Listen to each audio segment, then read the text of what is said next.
Hi, my name is Mary and I'm Mina's mom. And today we are going to be making a holiday brunch dish called holiday breakfast puff. Right? Okay.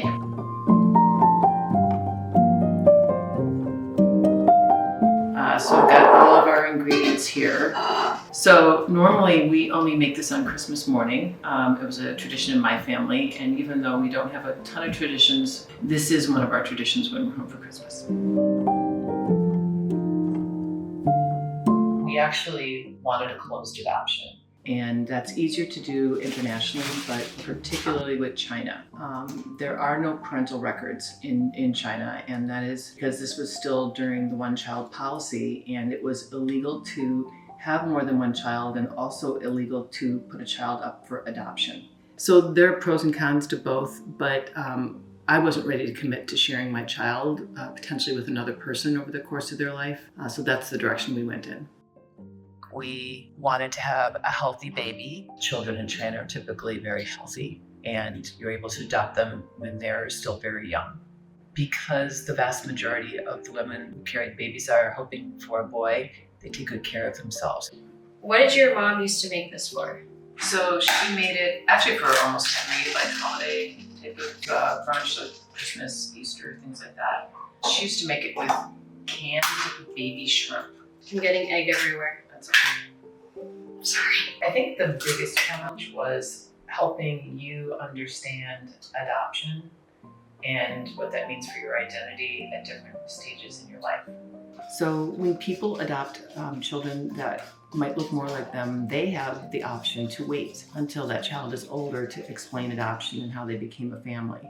But obviously you don't look like us. So we really had to start giving you information at a very young age. And I guess that was a challenge, knowing how much you could process and how much to tell you. But we were pretty open from the beginning, even to the point that we explained that you were in someone else's tummy before you were born. Explaining different reasons why that person who loved you must have made the hardest decision of their life to give you up.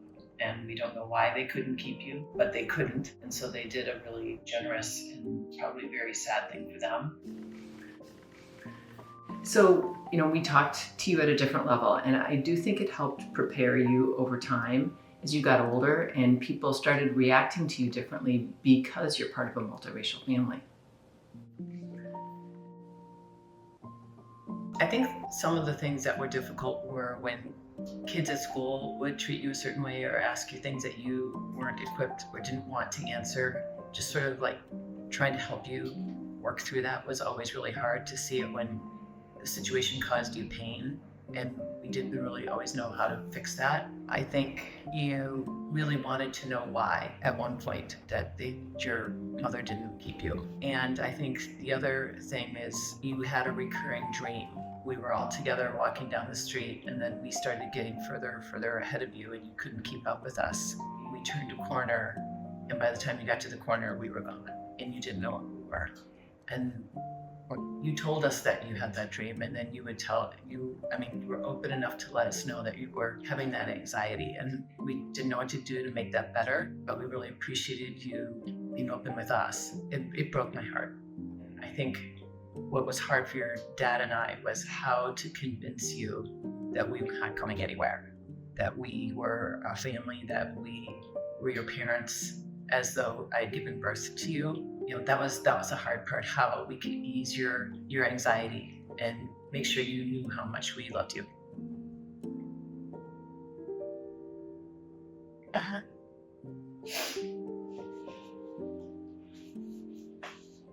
All right, let's grab the... Oh, too small.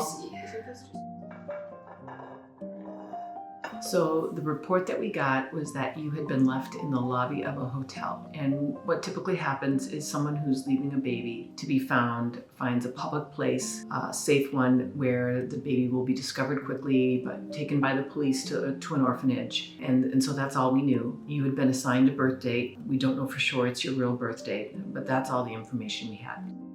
The day before we adopted you, we went to your hometown, even though we weren't allowed to visit the orphanage. We just wanted to see it. We wanted to take pictures so that you would have a record of that. And we had a translator with us, and we actually went to the hotel where the report said you'd been found. And we went in and through the translator asked if a baby had been left there 12 months earlier. And a woman behind the reception desk started to speak to the translator about it, and the manager came rushing over and interrupted and basically said, no children have ever been left here, and shut down the conversation. And so our translator turned to us and he said, I think we have the right place. This confirmation. The thing that makes your dad and I crazy is when people, their first response is that you are so lucky. Because the truth is we're the ones who are lucky. We weren't parents. We didn't have the kind of family we wanted, and now we do, thanks to you.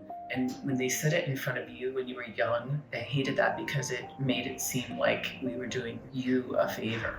And that's like the opposite of what happened. We moved you from a culture and a country that you were part of, and your life might have been hard there, but we made a disruptive choice in your life. Someone could argue you're not lucky that way. All right, so this goes in the oven for an hour, which on Christmas morning usually gives us time to open presents. When I was growing up, people would say that I looked like you. I know, and that's kind of funny.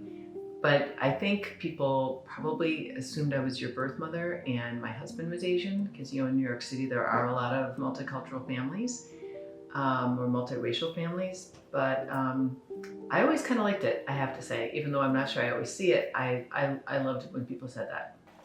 All right. Merry Christmas.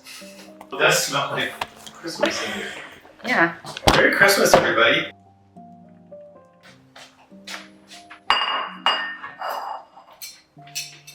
On to the trivet.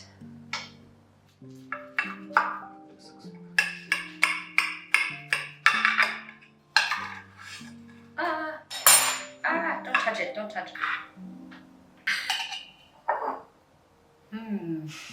Merry Christmas, Mom. Thanks for cooking with me. Thanks for cooking with me. Okay, try it. So excited. Oh, that's so good. Oh, okay. Okay, thanks guys.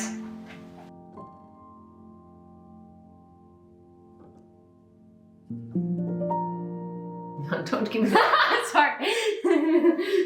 All right. It's okay. All right.